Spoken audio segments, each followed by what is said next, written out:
So happy Pride Month, everyone. I'm Angela Hughey. I'm the co-founder and president of One Community. Super excited to be moderating this panel because number one, these three awesome human beings are just remarkable powerhouse leaders. And also because at One Community, we really believe in the power of socially responsible business. And so before we get started, I'm gonna let everyone introduce themselves and then we will dive into our, what I'm sure is going to be a very robust conversation. Marina, do you want to kick us off?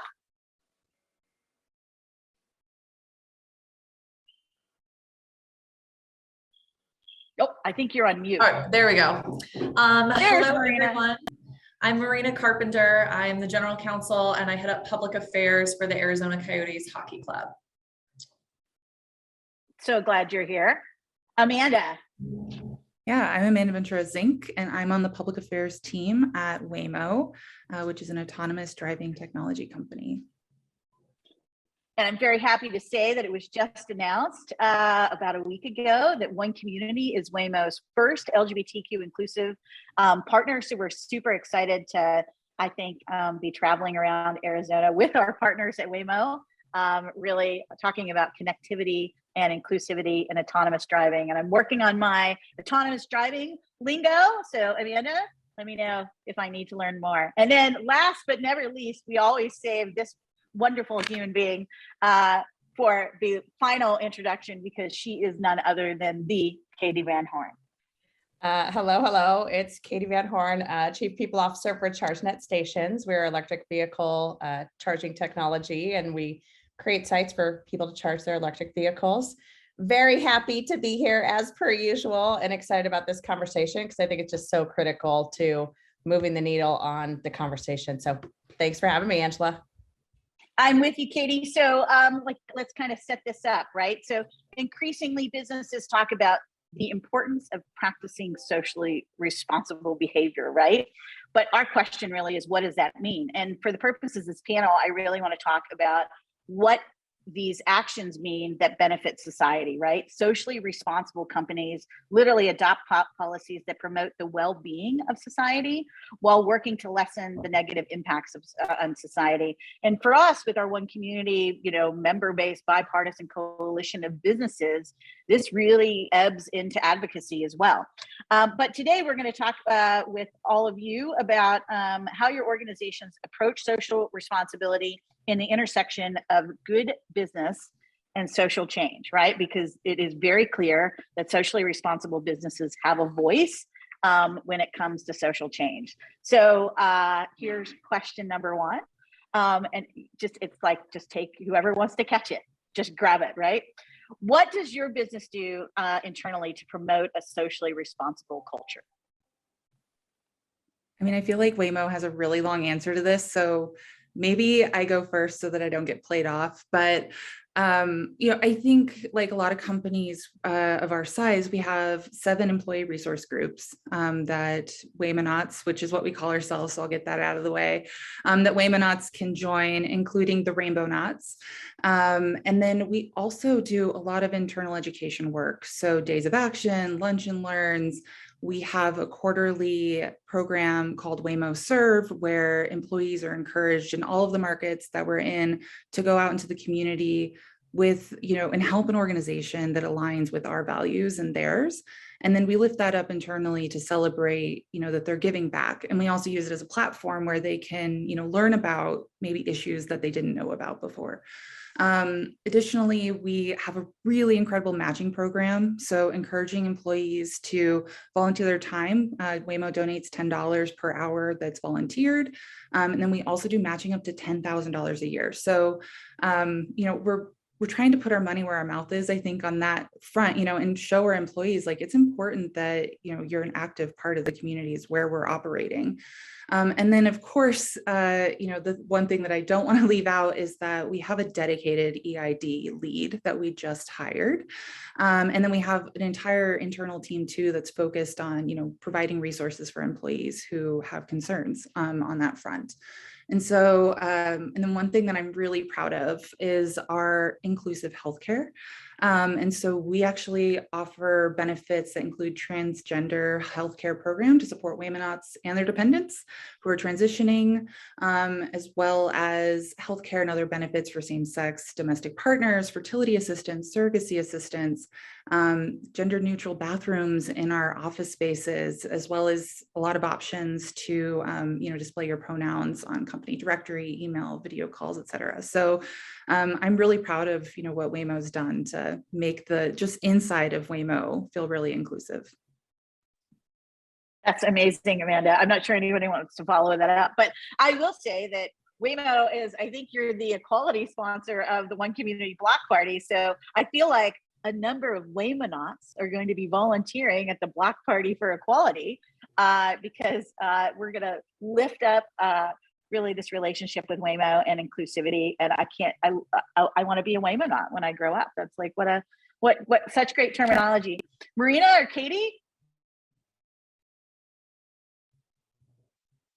Yeah, I'll add on a little bit to that. So not only is the Arizona Coyotes feel like they're a voice, but we want to empower all of our employees who have a lot of interaction with fans. And so I never want to underestimate the impact that our staff can directly have rather than just at the team level. So we do similar things. We have a speaker series where we kind of empower our employees on how to have conversations, how to make sure they're using the right pronouns, how do they address certain issues to make sure they're comfortable. Because I do think that our group, everyone wants to do the right thing and they just don't know where to start. And so we're like, well, that's low-hanging fruit. Let's at least get the conversation started on a broad issues, not just LGBTQ.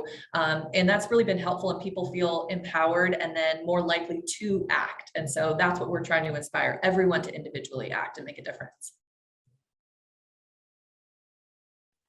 Awesome. Marina, do you want to talk at all about the coalition? Yeah, so as of recently, all the sports teams in the Valley have gotten together, including NASCAR and the golf tournament, to really try to make an impact together. I think sports has a very unique platform because there's a lot of eyeballs on us. Everyone kind of loves the celebrity factor of professional athletes, and using our kind of collective effort. So whether you're a hockey fan, baseball fan, basketball fan, or just like the brands and the funness of the Suns going to the finals and stuff like that to really amplify the impact.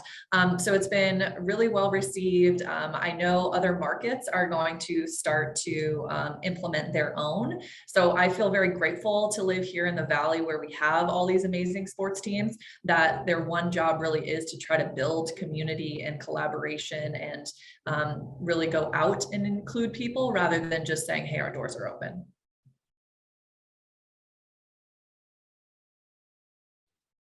Katee, anything to add? So I think that what has already been covered is amazing. And I think the one thing I would add is just, and I know that this is happening at both these organizations as well, is I think, what you just said, Marina, is so important, that it's not just about, are we saying we're inclusive, but what are we doing to go out and actually engage with the communities?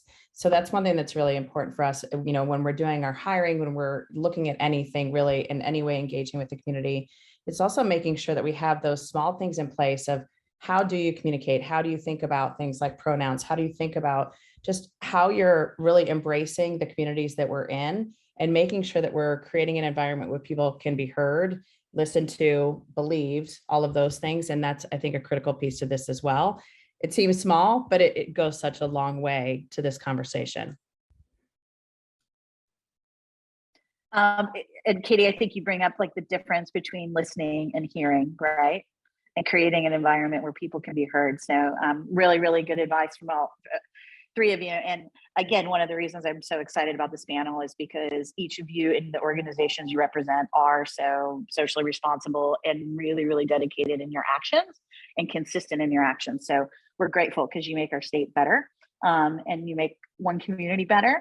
And I think it's really cool that additional sports coalitions are going to be, popping up around the nation.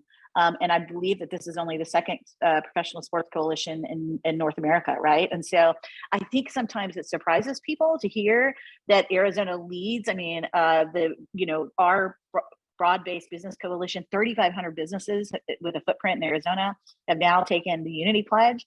We're so happy to welcome Waymo to that, right? To that broad-based coalition. So super exciting. But the fact that this is the largest business coalition in North America surprises people because we're based in Arizona. The fact that you have this remarkable sports coalition that is here to educate and elevate and advocate on behalf of all Arizonans, I think surprises people. And I always welcome the opportunity to let people get to know more about us in this great state. Marina, you look like you want to say something. Well, to that end too, it's mutually beneficial. It's not just like, oh, let's do the right thing and like be a good community member. It's helping increase our revenue dollars, because we've seen sports has changed over time, and they don't just watch the game. They want to know the brand, what it stands for, what the players like. And so in my view, we need to broaden and grow the pie from a revenue generation standpoint. And so I want every fan, not just hockey fans. I literally want everyone. And so the more inclusive we can be, the easier it is to make money, which is obviously the ultimate end goal in a sports franchise. But you bring up the point, which is, I mean, we've always, I mean, this is about socially responsible business advocacy, but also what we've always said is when you do what's right, like it's really, really good business. You're literally creating a more sustainable business model. Okay, so onward, doing what's right. Okay, question number 2, it's a biggie. So across the country, we've seen the impact businesses can have on policy outcomes. We know that SB 1062, without a doubt, Governor Brewer was really, really encouraged to do what was right and to veto SB 1062 in 2014 because the business community came out